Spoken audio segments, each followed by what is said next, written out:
Hola, ¿cómo están? Yo soy Yassi y bienvenidos a otro video del canal. Hoy quiero mostrarles el interior del edificio donde vivo. Y es que en el último video que les mostré el interior de mi apartamento dentro de este misterioso edificio aquí en El Vedado, hubo ciertos rumores de que si este es un edificio donde viven muchísimas personas con dinero, de que si aquí solo viven personas del gobierno, bueno, muchísimas cosas. Y es que antaño el López Serrano era un edificio de lujo, pero actualmente lo sigue siendo un edificio de la élite habanera.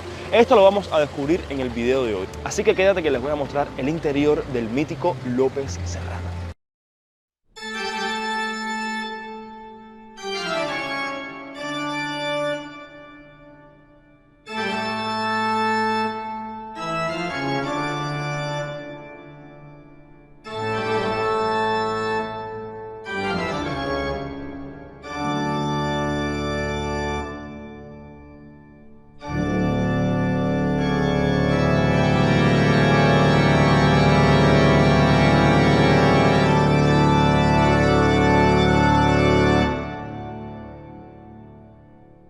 En el barrio del Vedado se encuentra un edificio único en toda Cuba. De marcado estilo Art Deco, ha sobrevivido hasta nuestros días de la desidia y la brutal fuerza de los vientos que azotan a diario. Una versión en miniatura del mítico Empire State de Nueva York. ¿Qué les parece si hoy te cuento su interesante historia y en ocasiones trágica? Hoy les quiero mostrar el interior del edificio. Aunque visiblemente sin mantenimiento hace mucho tiempo, el López Serrano sigue siendo un símbolo de la ciudad como lujo decadente y sombrío, pero imponente en el horizonte. Qué poético me quedó eso, ¿eh?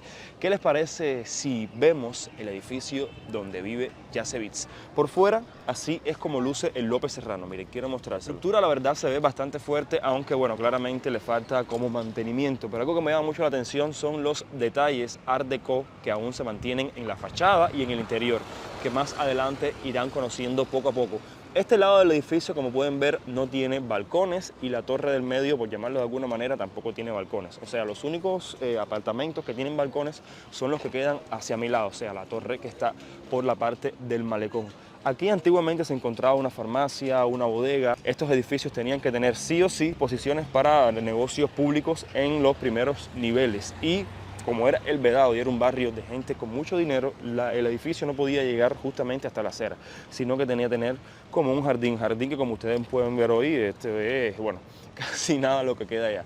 Ahora vamos a acercarnos acá un poco a lo que viene siendo la fachada. Ahora les voy a hablar de historia, no se crean, pero miren, la fachada todavía mantiene como este estilo bastante interesante, donde se puede ver la entrada del lobby, que estaremos entrando ahora más adentro, y aún se mantienen los detalles Art Deco, que hay muchísimos aquí, e incluso las macetas también son de estilo Art Deco. Algo muy interesante, y es que, ahora les estaré comentando acerca de eso, es que el interior del edificio, o sea, el lobby, está decorado completo con mármol rojo de Marruecos. O sea, era todo un lujo vivir en el López Serrano. Situado en la calle 13, en la esquina AL, en El Vedado, fue el primer rascacielos y gran edificio de apartamentos de La Habana. Se terminó en el año 1932 y era propiedad del hijo de José López Rodríguez, el famoso Pote, quien se sintió arruinado y se suicidó en la crisis del año de 1921 con 11 millones de pesos en el banco. Déjenme por abajo por los comentarios si les gustaría ver a ustedes un video acerca del propietario original de este edificio y cuáles eran sus propiedades en La Habana. Pero ahora, ¿qué les parece si subimos y les muestro el lobby, además de otros detalles más que se encuentran en la fachada principal? Y un dato bastante interesante, y es que este fue el edificio más alto de Cuba hasta la construcción de su vecino Foxa, que se encuentra muy cerca de aquí. Aunque bueno, el Foxa, a mi entender, no cuenta con la elegancia que tiene aquí mi amigo el López Serrano. Déjame por abajo por los comentarios cuál te gusta más a ti, el Foxa o el López Serrano. Miren. Claramente el edificio necesita de un buen mantenimiento, aunque bueno, los apartamentos son súper grandes, ya el exterior del edificio se le va de las manos a los propietarios, ya que bueno, ¿cuántos millones de dólares costaría darle un mantenimiento correcto a este majestuoso edificio de estilo Art Deco? ¿Sabían ustedes acaso que La Habana es la ciudad con más edificios Art Deco fuera de Estados Unidos? Y es que aquí hubo un boom enorme de edificios Art Deco. De hecho, estoy pensando en hacerles a ustedes un video acerca de los majestuosos edificios Art Deco acá en La Habana. Así que déjenme por los comentarios también si a ustedes les gustaría verlo. Por ejemplo, miren, esta entrada que están viendo por acá es la entrada de lo que vendría siendo las escaleras del personal de servicio, ya que bueno, los criados o el personal de servicio no subían por las mismas escaleras que subían los dueños de los apartamentos. Bueno, en aquella época ustedes saben cómo era eso. Entonces ellos subían por acá, por esta puerta, y tenían que ir caminando directamente hasta allá arriba, que más adelante se los estaré comentando, para, o sea, el apartamento donde trabajaran. O sea, ni siquiera cogían el elevador de los dueños. Tenían que subir caminando. No sé, este edificio tiene 14 pisos buenos porque son como el puntal bastante alto. Entonces, bueno, ¿qué les parece si entramos ahora al interior?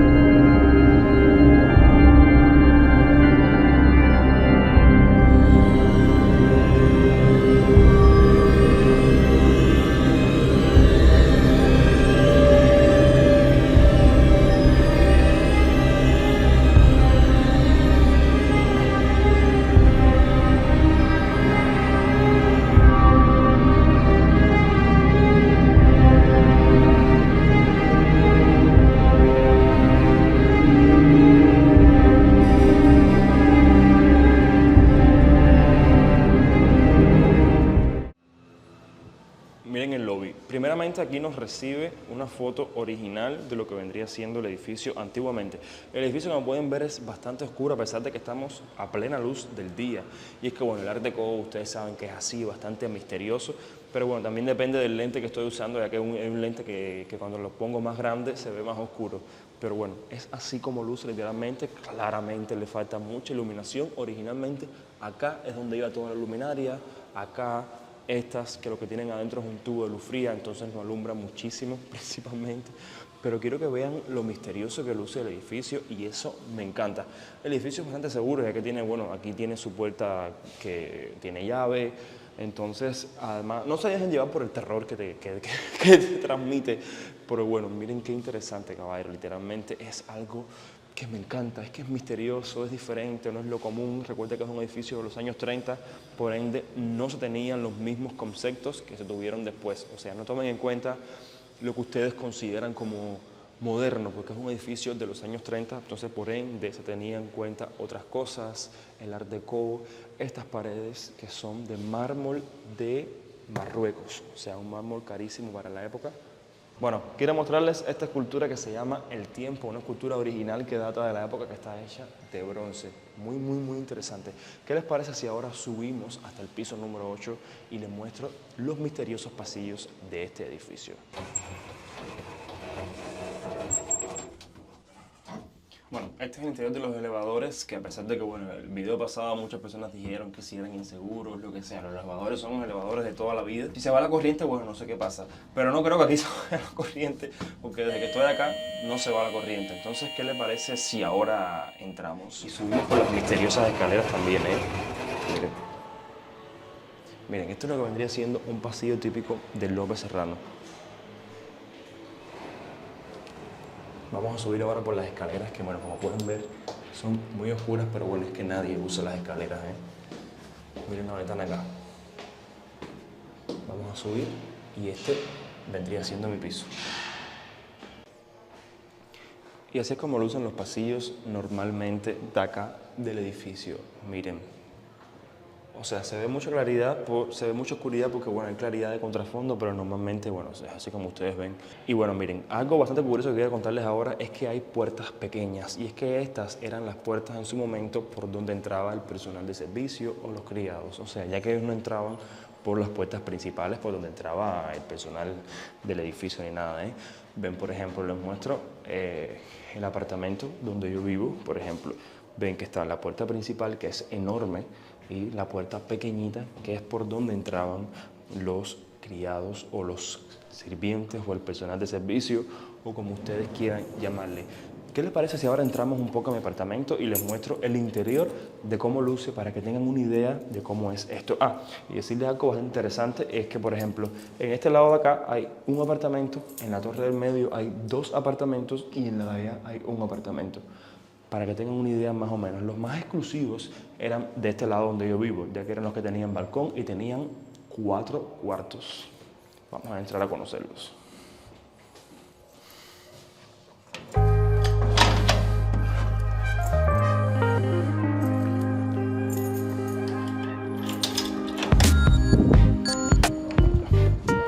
Bienvenidos nuevamente a la casa de Yacevitz, pero esta vez un poco más centrados en la arquitectura.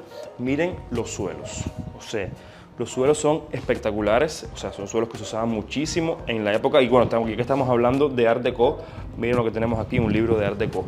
Los suelos, miren.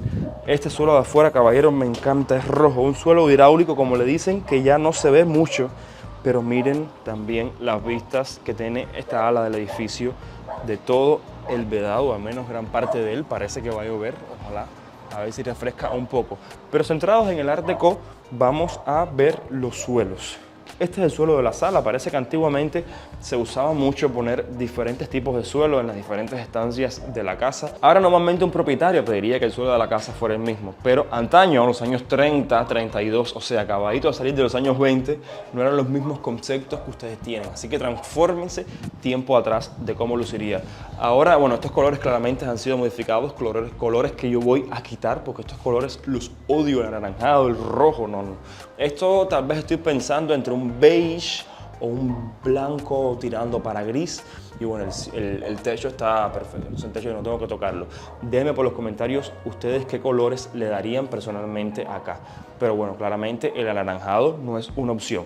Hablando de los suelos, primero miren, detalles Art Deco, miren el techo. Miren las molduras que tenemos por acá, o sea, todo fue pensado en este edificio a la hora de su construcción. Aquí hay un foco actualmente, pero bueno, foco que quitaré y eventualmente pondré una lámpara sencillita, un poco más bonita. Miren el suelo del comedor, qué bonito. O sea, ya estos suelos hoy en día no se ven. Este es el que era antiguamente el cuarto de los sirvientes, que ahora actualmente yo lo tengo como un cuarto de meter cosas, de tender las toallas y todas esas cosas. Bueno, el cuarto de los cacharros de toda la vida, más un baño que también era el baño de los sirvientes. Pero miren los suelos, o sea, casi todas las estancias de la casa tienen un suelo diferente. Eso me parece súper interesante. Miren el suelo de este pequeño pasillo de acá, miren el suelo de la oficina. ¿Vieron? O sea, todos los suelos de la casa van cambiando. El suelo del baño ya fue modificado. No se fijen en los colores una vez más. Es que me da vergüenza mostrar estos colores porque no me representan para nada. Miren el suelo de mi cuarto, qué bonito. O sea, quiero que vean los suelos para que vean más o menos los detalles. Y el suelo del otro cuarto. Miren, ya un poco más parecido. Y bueno, las visuales que tenemos del Vedado desde este lado, que ya el agua está ahí mismitico, está rozando ya el Vedado del agua, ¿eh? Y bueno, como no puede faltar, escuchen, tronando, los detalles Art Deco que hay en la casa. Bueno, caballero, nos cogió un poco el agua aquí, nos cogió el agua, empezó a llover. Lo que quiero comentarles ahora es acerca de la estructura en general. El edificio cuenta con 78 apartamentos y antiguamente eran de renta, o sea, las personas no compraban los apartamentos, sino que lo rentaban. Contaban con gas, contaban con teléfono, contaban con corriente, contaban con iluminación eléctrica, o sea, contaban con todas las comodidades posibles para la época, a pesar además de un parking.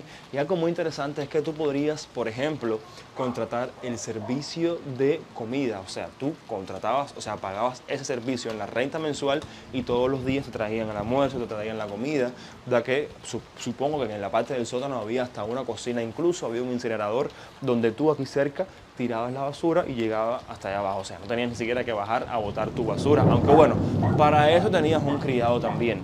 Otra cosa muy interesante también, por ejemplo, tenías la posibilidad de rentar todo lo que viene siendo el mobiliario interior de la casa. O sea, todo lo rentaban. O sea, Pote hizo un negocio redondo con este edificio, ya que todo lo rentaba. Y voy a entrar porque me estoy mojando. Vamos para adentro. Wow. Miren esto. Empezó a llover un poco por acá, por La Habana. Milagro, porque hace rato que no llueve. Milagro, porque hacía muchísimo tiempo que no llovía. Miren todas las visuales que tenemos de las ciudades de aquí. Pero qué va. Vamos a... Ay, ahora se moja el piso. A ver. Sí, ahora se ensucia porque estoy mojado. Bueno, después paso el trillo, paso la cocha, como decimos acá.